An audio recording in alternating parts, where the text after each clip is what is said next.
Warahmatullahi wabarakatuh.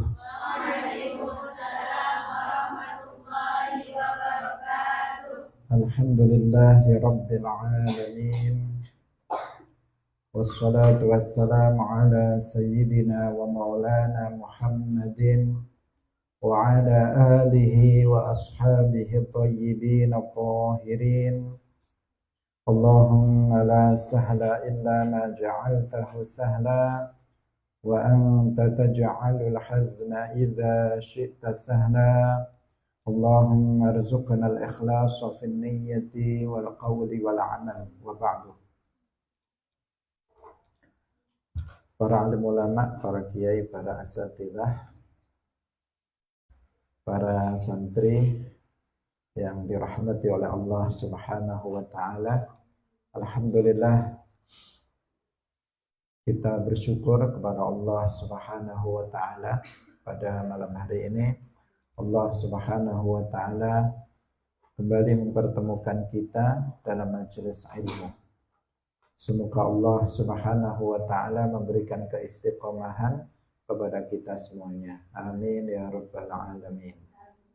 Shalawat dan salam semoga tetap terlimpahkan kepada Nabi Agung Nabi Muhammad sallallahu alaihi wasallam, para sahabatnya, keluarganya, serta seluruh umat Islam yang mengikuti beliau ila yaumil qiyamah.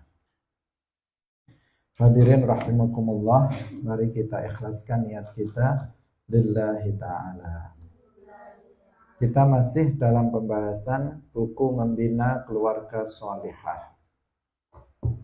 Bahwa keluarga shalihah itu terdiri dari suami yang soleh, istri yang shalihah, dan anak-anak yang soleh-shalihah. Nah, bagaimana membentuk tiga serangkai yang soleh-shalihah ini? Dibutuhkan sebuah ilmu, dan itulah yang kita pelajari setiap malam Jumat dengan membaca buku Membina Keluarga Shalihah. Malam hari ini kita sampai pada kiat merajut cinta dan kasih sayang suami. Ini secara umum sebagian penjelasannya sudah kita sampaikan di awal. Ini hanya untuk memperkuat bahwa hal-hal yang akan disebut di sini itu akan menyebabkan seorang istri akan mendapatkan cinta dan kasih sayang suami. Kalau suaminya sudah cinta, sudah sayang, maka akan semakin cinta dan semakin sayang. Kalau misalnya belum cinta, belum sayang, maka akan merajut atau akan muncul rasa cinta dan sayang kepada istrinya. Karena kan tidak selalu orang menikah itu kemudian dilatar belakangi oleh cinta. Terkadang dijodohkan dia, terkadang dia belum mengenal satu sama lain, kemudian menikah. Awalnya nggak cinta, lama-lama menjadi cinta karena pinternya istri dalam mengambil hati suaminya atau suami dalam mengambil hati istrinya, sehingga terrajutlah cinta dan kasih sayang di antara suami dan istri. Karena ini sangat penting. Kalau nggak ada cinta dan kasih sayang dalam sebuah keluarga, maka ya nggak akan terbina keluarga yang baik, keluarga yang tenang, keluarga yang bahagia. Itu akan sulit tercipta karena nggak ada rasa cinta dan sayang di antara suami dan istri. Karena itu ada kiat-kiat yang harus diperhatikan oleh istri agar suami itu sayang terhadap istrinya. Dan itu nanti akan membuat istrinya senang, membuat istrinya bahagia ketika suaminya itu mencintai dan menyayangi istrinya. Kita baca. Bagi para istri yang menginginkan cinta dan kasih sayang suaminya terhadap dirinya, tentu saja semua istri pengen mendapatkan cinta dan kasih sayang suami. Nggak ada yang enggak. Tetap langgeng agar cinta dan kasih sayang suami kepadanya itu tetap langgeng. Langgeng itu terus. Dan bahkan semakin kuat. Semakin hari semakin kuat, semakin kuat, semakin kuat. Karena cinta itu bisa bertambah dan bisa berkurang.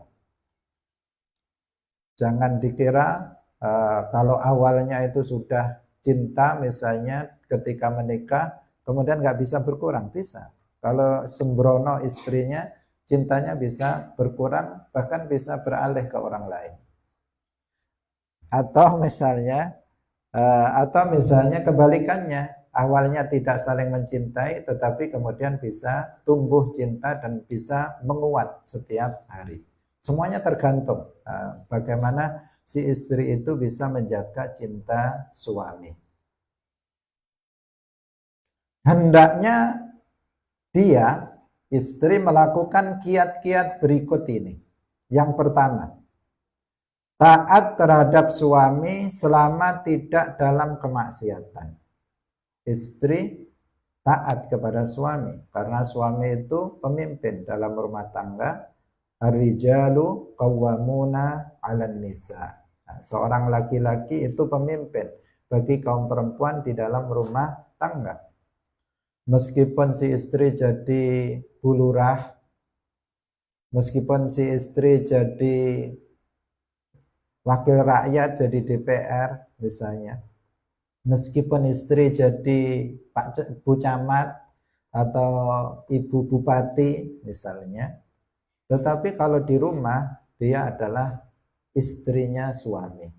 Artinya pemimpinnya di dalam rumah tangga adalah suaminya. Bukan mentang-mentang dia pejabat, kemudian di rumah dia memerintah istrinya. Jangan mentang-mentang istrinya misalnya sebagai perempuan karir, perempuan yang punya posisi di luar, kemudian di rumah suaminya diatur-atur. Tidak, tetapi istri harus bisa menempatkan diri bahwa ketika dia berada di dalam rumahnya, maka suami adalah pemimpinnya. Apapun profesi si istri tersebut. Paham? Ar-rijalu qawwamuna 'alan nisa. Dan konsekuensi dari menganggap suami sebagai pemimpin dalam rumah tangga adalah bahwa istri harus taat terhadap suaminya dalam selain perkara yang diharamkan. Itu konsekuensinya. Ketika si istri sudah menganggap suami saya adalah pemimpinku dalam rumah tangga, maka dia harus taat terhadap suaminya. Bukan sebaliknya, suaminya suruh taat sama istrinya. Ada nggak yang kayak begitu? Banyak. Suaminya suruh taat sama istrinya. Istrinya yang ngatur semuanya. Dia atur begini, kamu harus begini, harus begini, harus begini. Kira-kira kalau suami diatur-atur begitu, tambah cinta atau tambah hilang cintanya? Bisa hilang cintanya kepada si istri. Karena istrinya bukan taat kepadanya, justru suaminya suruh taat kepada istrinya. Nah, pemimpinnya suruh taat sama rakyatnya, bukan rakyat yang taat kepada pemimpinnya. Itu terbalik. Kalau sudah terbalik, maka ya rusak, keluarga itu akan rusak. Maka si istri jangan sok mimpin suaminya. Kalau musyawarah, memberikan usulan, bermusyawarah dengan suami bagaimana sebaiknya, silahkan, nggak masalah.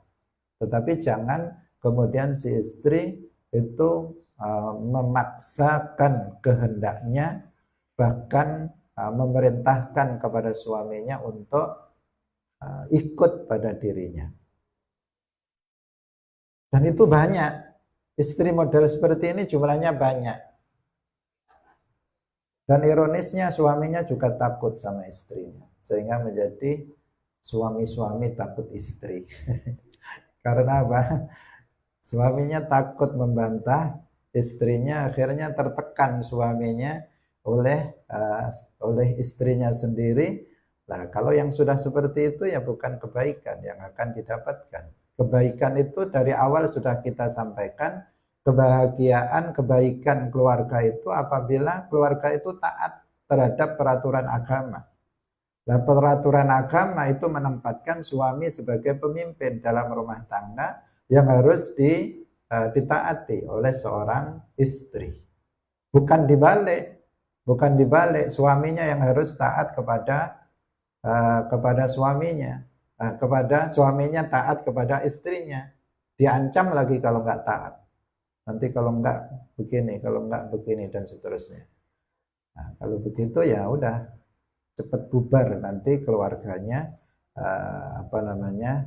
tidak akan menemukan kebaikan dalam rumah tangga. Apabila suami memerintahkan istri untuk melakukan sesuatu yang mubah, sesuatu yang boleh untuk dilakukan, seperti memerintahkannya untuk berhias, maka istri wajib untuk mentaatinya. Pada dasarnya istri nggak wajib untuk berhias, tapi kalau suami nyuruh, maka wajib istri untuk berhias. Mandi nggak wajib, tapi kalau suaminya nyuruh mandi, baunya nggak enak misalnya, istrinya suruh kamu mandilah, maka di sini si istri dia wajib untuk mandi, meskipun hukum dasarnya apa? Hukum dasarnya mubah, boleh-boleh saja.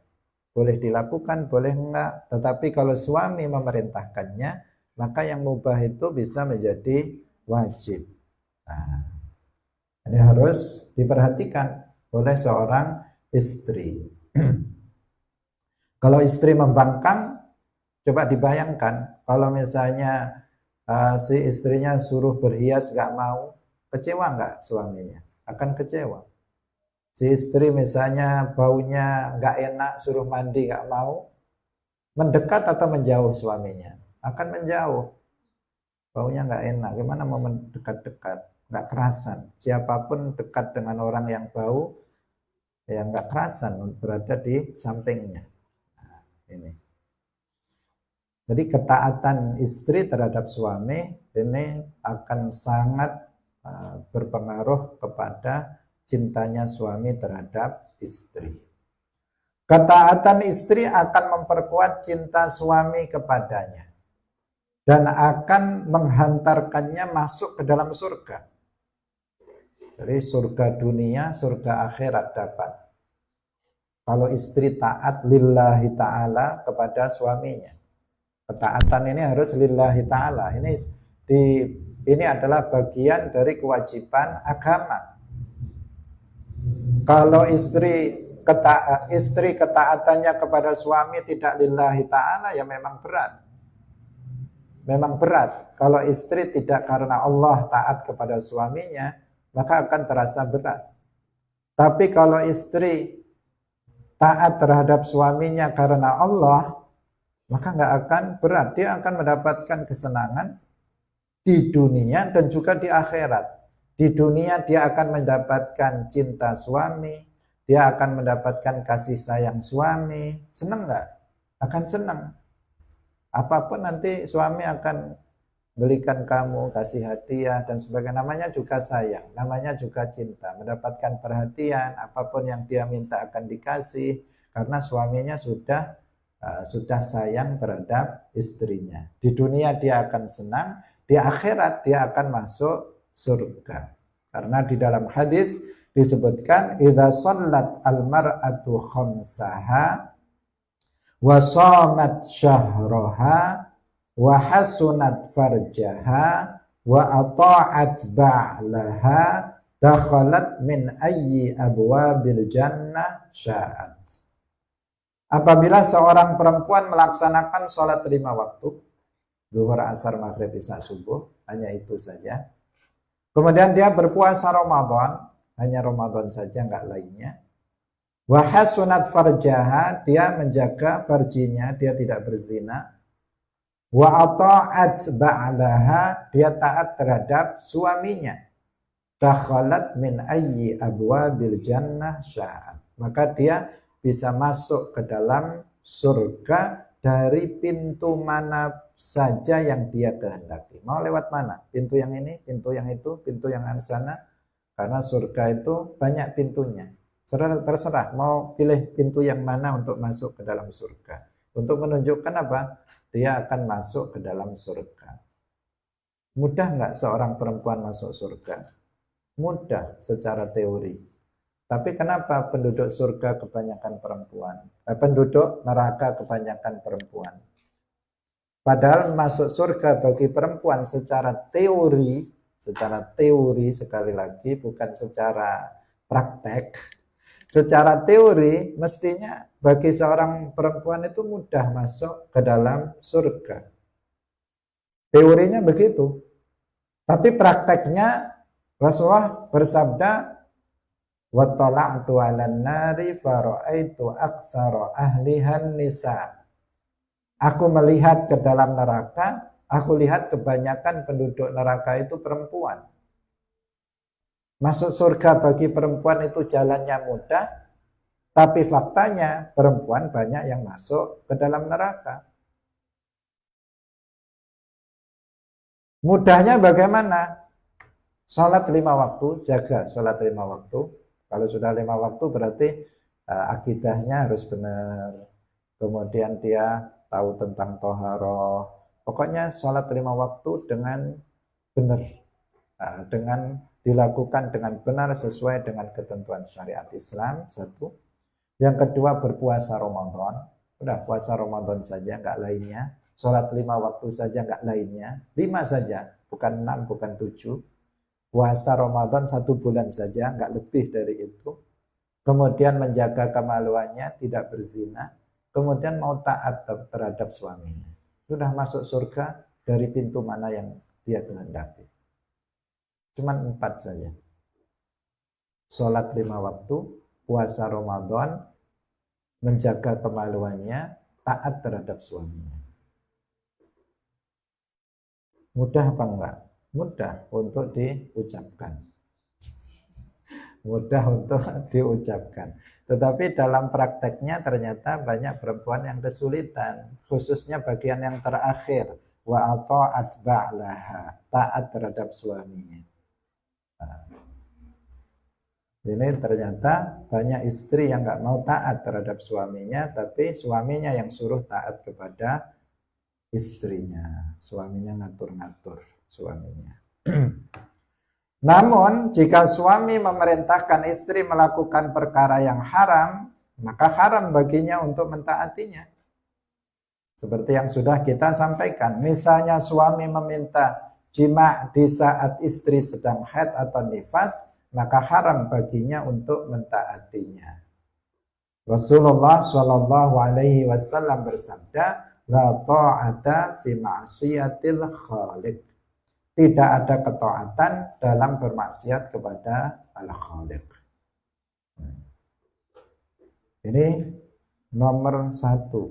Poin pertama yang harus diperhatikan. Jika istri menginginkan cinta dan kasih sayang suami, dia harus taat kepada suaminya. Kalau itu nggak dilakukan, nggak mungkin ada rasa cinta. Kalaupun dulu cinta hilang, lama-lama akan tergerus, lama-lama akan hilang, dan kalau sudah hilang, ya sudah, selesai. Kalau sudah nggak ada cinta kasih sayang suami terhadap istrinya, maka keluarga itu akan selesai, nggak akan ada kebaikan dan tidak ada ketenangan, kebahagiaan. Paham? Paham. Nah, tapi pelaksanaannya tinggal nanti diingat-ingat dan diperhatikan. Jangan dibuat sepele, ini adalah bagian dari ketentuan dalam syariat Islam. Kemudian yang kedua, menghormati suami. Istri itu harus menghormati suaminya. Landasannya tetap yang tadi itu. Ar-rijalu qawwamuna 'alan nisa. Laki-laki itu adalah pemimpin bagi kaum perempuan. Selain taat, maka dia juga harus menghormati suaminya. Meskipun suaminya itu lebih rendah status sosialnya, meskipun suaminya itu lebih rendah penghasilannya, meskipun suaminya itu lebih rendah dari sisi nasabnya, meskipun suaminya itu jelek wajahnya, seorang istri tetap harus menghormati suaminya.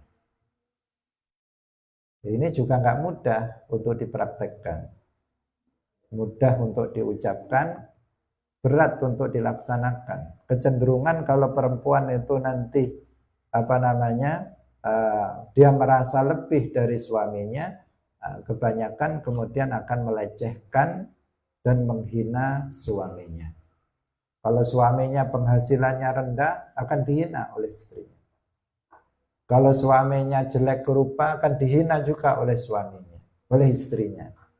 Kalau misalnya suaminya itu misalnya nggak jadi apa-apa, misalnya dia hanya seorang pemulung misalnya, atau suaminya hanya sebagai kuli bangunan atau buruh tani, kecenderungan istrinya akan melecehkannya, dan ini tidak semestinya dilakukan. Kenapa kamu dulu nikah sama dia, kalau kemudian setelah menikah kamu lecehkan, kamu hina? Cari yang lebih dari kamu semestinya.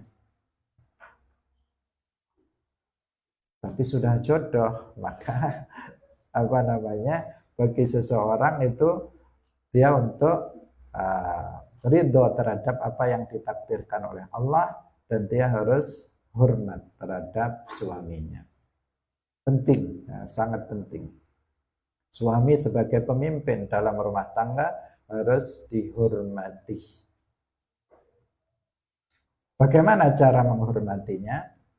Suami adalah pemimpin bagi istri, karena itu seorang istri harus memuliakannya, tidak boleh menghina atau melecehkannya.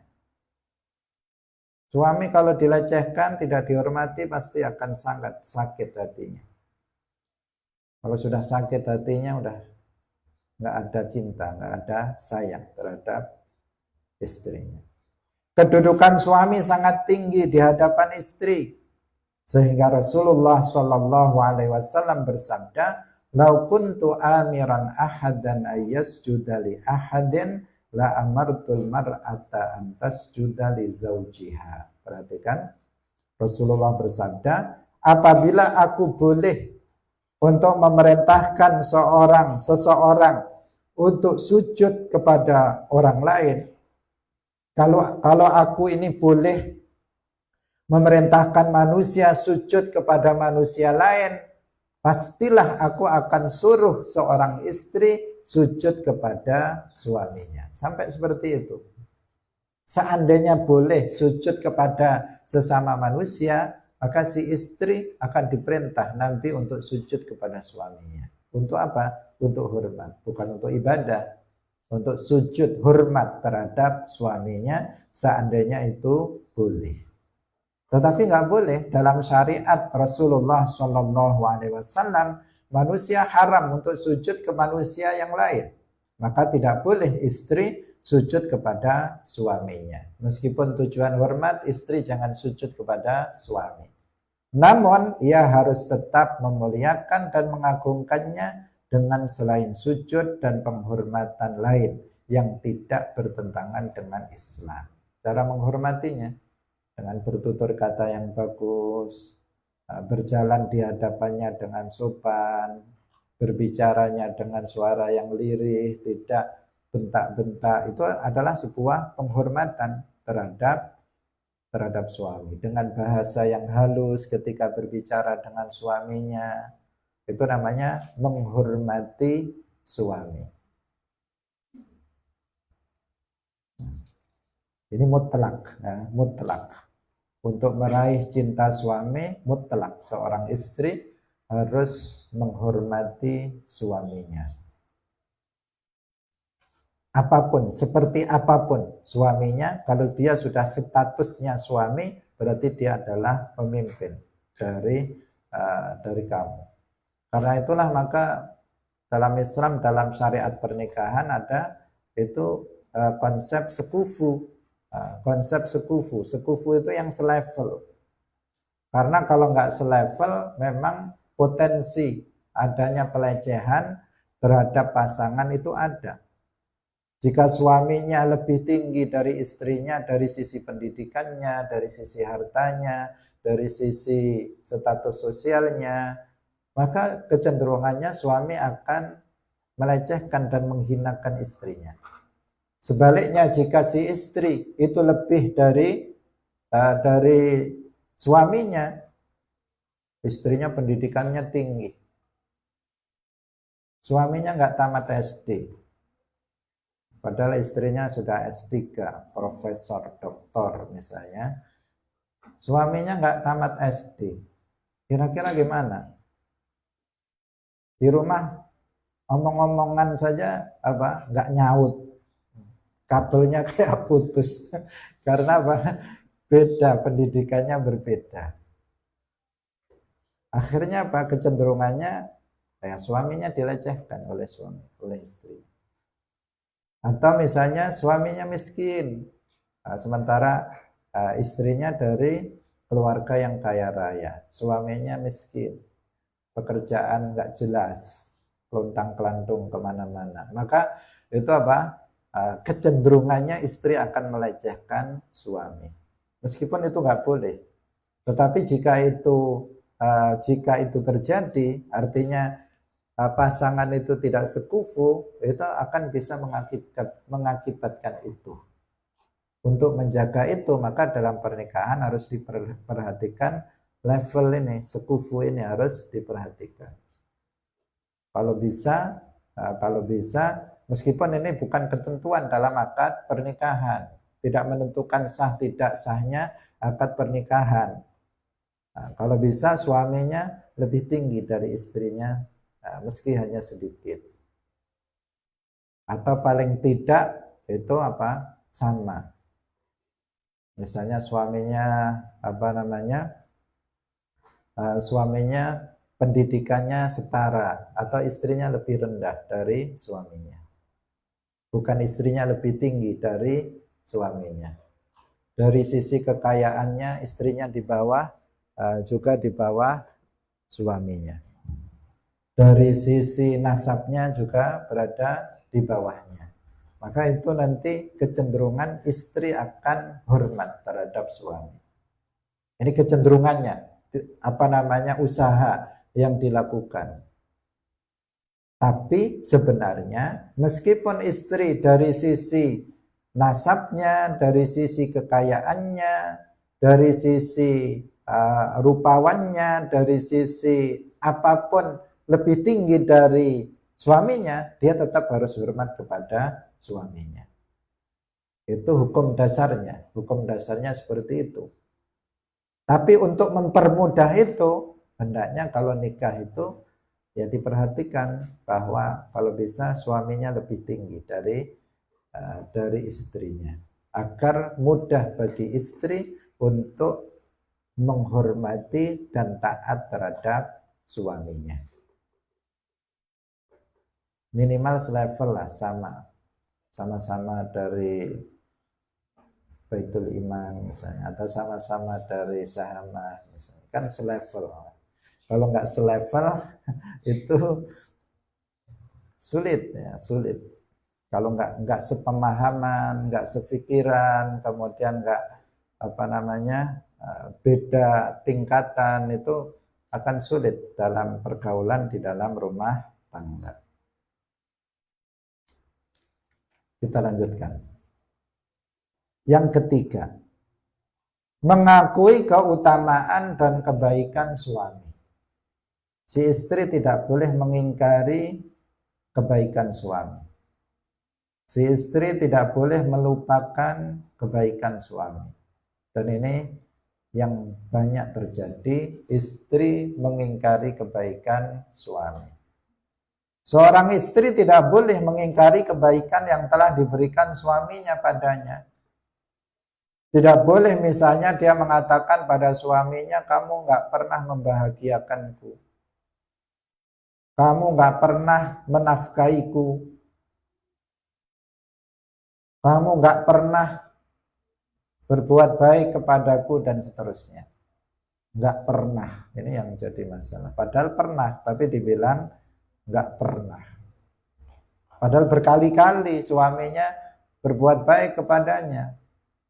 Padahal dia sudah selama ini bahagia saja dengan suaminya. Baru belakangan ini dia kemudian suaminya bangkrut sehingga dia jarang dikasih duit misalnya. Belakangan ini dulu-dulu juga lancar, enak-enak saja. Tetapi ketika sudah dalam kondisi sulit, kemudian istrinya bilang, kamu nggak pernah membahagiakanku. Kamu nggak pernah mencukupi kebutuhanku. Nggak pernah. Sakit nggak kalau suami dibilang nggak pernah? Sakit lah. Selama ini bekerja keras suami untuk istrinya, sekarang dia bilang istrinya nggak pernah ngasih nafkah kepadanya. Selama ini dia berusaha untuk membahagiakan istrinya, tetapi sekarang dia bilang katanya nggak pernah membahagiakan istrinya. Yang masalah itu nggak pernah itu kan mengingkari yang sebelum-sebelumnya. Nah, mengingkari yang sebelum-sebelumnya. Ini yang apa namanya bermasalah, dan itu juga yang menjadi penyebab seorang perempuan itu menjadi kebanyakan penduduk neraka. Dalam hadis Rasulullah Shallallahu Alaihi Wasallam bersabda, fa inni ra'aitukunna aktsara ahlin nar. Rasulullah bersabda, sesungguhnya aku melihat kalian itu menjadi penduduk neraka yang paling banyak. Faqalat imra'atun, kemudian seorang perempuan bertanya, limadza ya Rasulullah? Kenapa? Wahai Rasulullah, kenapa kami menjadi penduduk neraka yang paling banyak, wahai Rasulullah? Seorang perempuan bertanya. Faqala alaihi salatu wassalam, li'anna kunna tukthirna la'na bighairi haqqin wa tunkirna ihsanal ashir. Karena kalian banyak melaknat orang tanpa hak dan kalian mengingkari kebaikan suami. Itu penyebab seorang perempuan menjadi penduduk neraka paling banyak. Pertama karena apa? Banyak melaknat orang, banyak nyukurnya orang, banyak mendoakan keburukan untuk orang lain. Enggak, iya apa enggak itu? Iya. Banyak perempuan yang seperti itu. Senang kalau orang lain susah. Bahkan orang lain didoakan yang tidak baik. Kalau laki-laki biasanya diam saja. Tapi kalau perempuan muncul doanya itu. Doa yang tidak baik kepada orang lain, apalagi orang lain yang tidak disukainya. Orang lain yang tidak disenanginya. Yang kedua, wa tungkirna ihsanal ashir, karena kalian itu sering untuk mengingkari kebaikan suami. Suaminya sudah banyak berbuat baik kepadanya, tetapi dia lupa dan mengingkari semua kebaikan suami.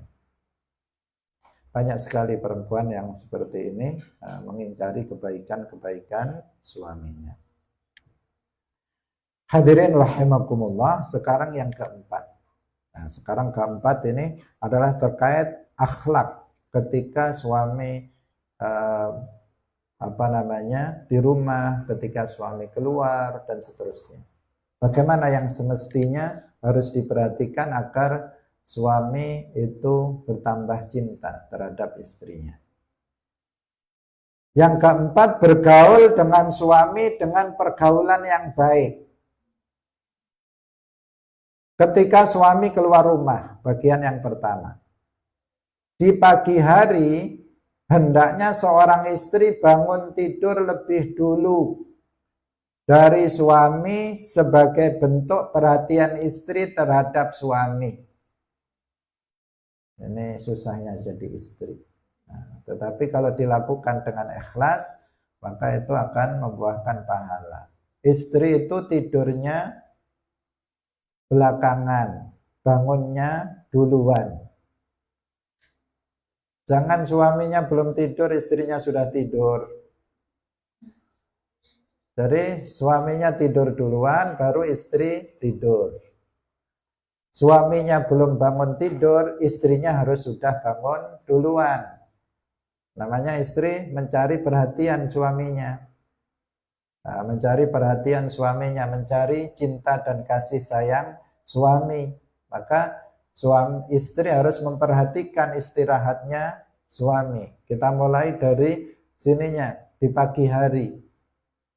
Ketika suami belum bangun, istri segera bangun. Untuk mempersiapkan segala sesuatunya. Nah, segala sesuatunya. Mempersiapkan misalnya air minumnya, mempersiapkan sarapannya, mempersiapkan bajunya, baju suaminya yang dipersiapkan untuk bekerja, disiapkan oleh si istri. Sehingga ketika suaminya bangun, nah, suaminya tinggal nanti mudah. Nah, suaminya akan senang ketika si istri sudah menyiapkan semuanya untuk suaminya. Jangan dibalik, suaminya sudah bangun, istrinya masih tidur aja. Gimana? Suaminya menyiapkannya sendiri, pakaiannya disiapkan sendiri, sarapannya disiapkannya sendiri, istrinya enak-enakan tidur saja. Nah, kalau kayak begitu gimana mau dicintai oleh suaminya? Kalau pemalas seperti itu. Maka si istri di pagi hari dia harus bangun tidur lebih dulu dari suami. Sebagai bentuk perhatian istri terhadap suami. Nah, kemudian istri mempersiapkan makan paginya, pakaian kerjanya suami, dia persiapkan.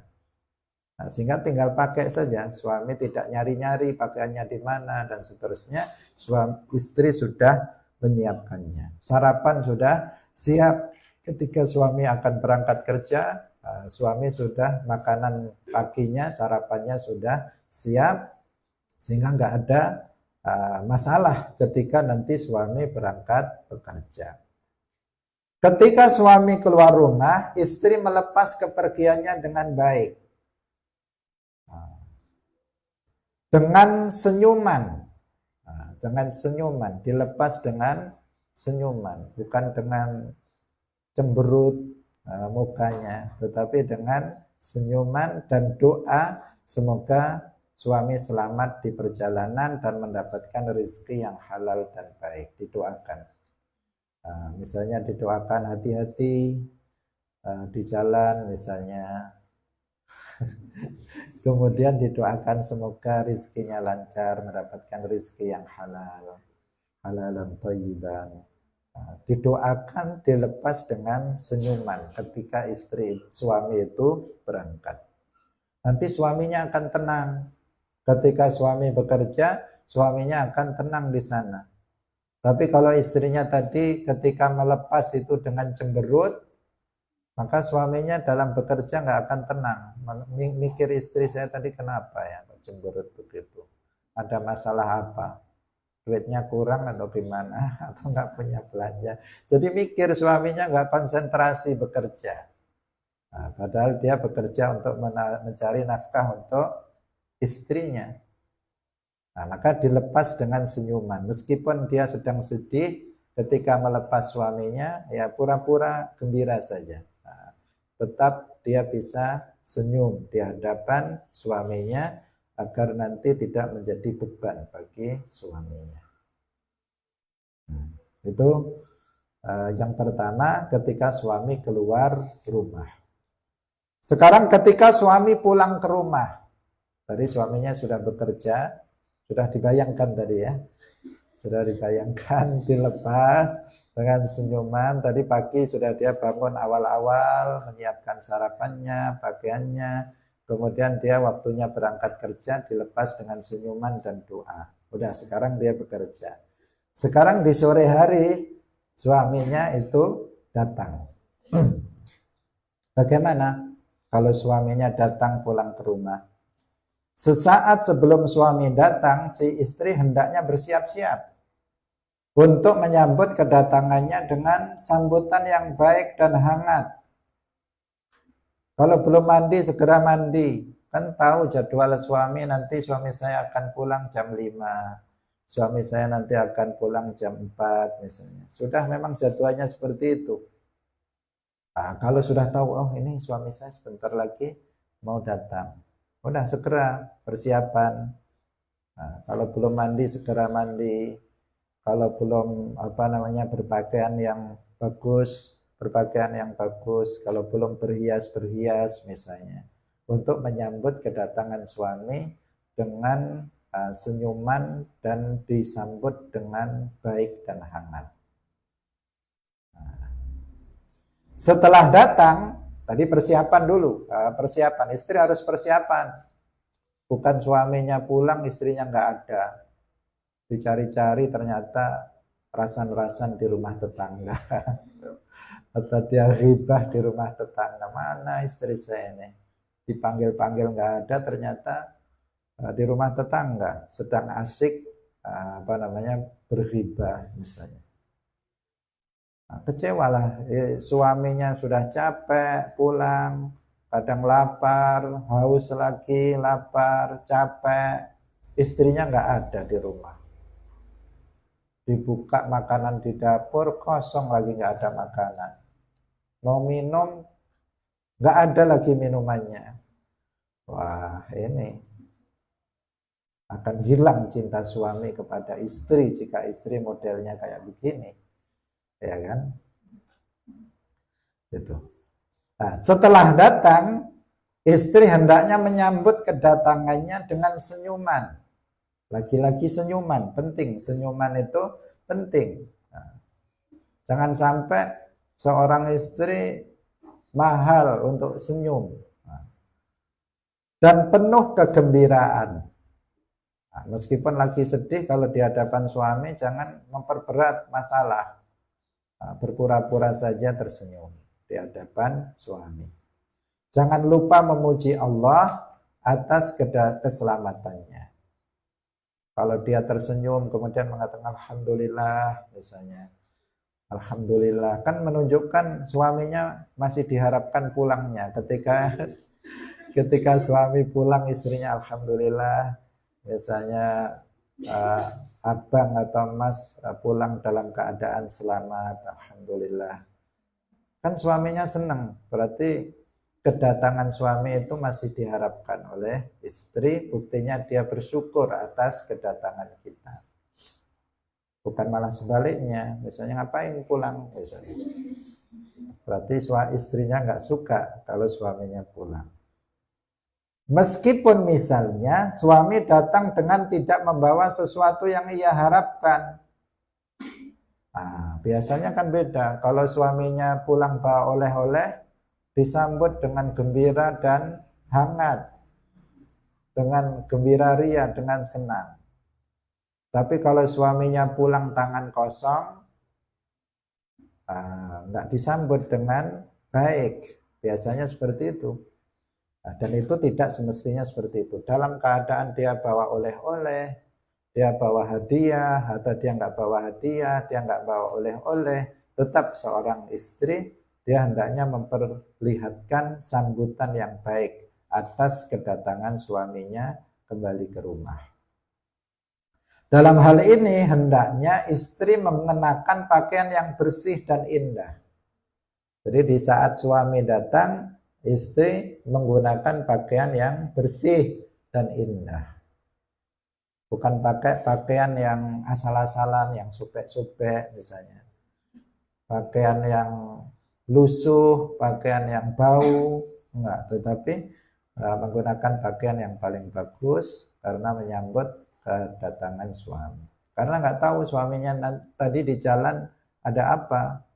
Bisa jadi di jalan melihat sesuatu perempuan lain misalnya yang cantik atau yang menggoda pandangan suaminya, sehingga suaminya ingin cepat pulang. Ketika lihat istrinya itu juga nggak kalah dengan yang di luar sana, dia kan semangat. Tetapi ketika sampai di rumah istrinya ternyata mengecewakan suaminya.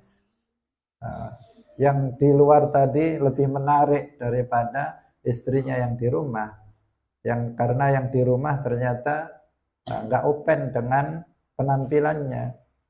Maka di sini nanti suaminya bisa berpaling. Cintanya bisa berkurang terhadap si istri. Perhatikan penampilan ketika suami itu datang, dijaga. Ketika suami telah duduk di rumah, istri hendaknya duduk di depan suami dengan penuh penghormatan dan mempersiapkan pakaian rumah suami. Sudah disiapkan pakaian untuk, tadi kan pakai pakaian kerja. Nah, kemudian untuk ganti pakaian rumah sudah disiapkan oleh istrinya. Dan janganlah sekali-kali istri menyambut kedatangan suami dengan muka muram dan susah. Meski ia kecapean karena kesibukan di rumah dan mengurus anak-anak. Memang istri pekerjaannya luar biasa ketika di rumah. Meskipun begitu jangan dibuat alasan. Di rumah dia mencuci pakaian, dia misalnya menyetrika, dia membersihkan rumah, menyapu rumah, ngepel rumah, anaknya banyak lagi diurus, kan capek, memang capek. Dimaklumi bahwa si perempuan, si istri itu akan sangat capek sekali. Tapi meskipun capek, jangan diperlihatkan kepada suami di saat suami itu pulang. Tetap sambut suami kedatangannya dengan senyuman. Jangan diperlihatkan kalau kecapean. Ini namanya juga dalam rangka untuk meraih hati suami, cinta suami kepada dia. Apabila suami terkena musibah, maka istri hendaknya meringankan bebannya serta menghiburnya. Nah, suami kena musibah, misalnya jatuh atau uangnya hilang, atau bukan malah dimarahi. Uangnya hilang malah dimarahi. Kamu sembrono, misalnya naruh barang dompet nggak dipikir dan sebagainya. Atau misalnya itu kan musibah.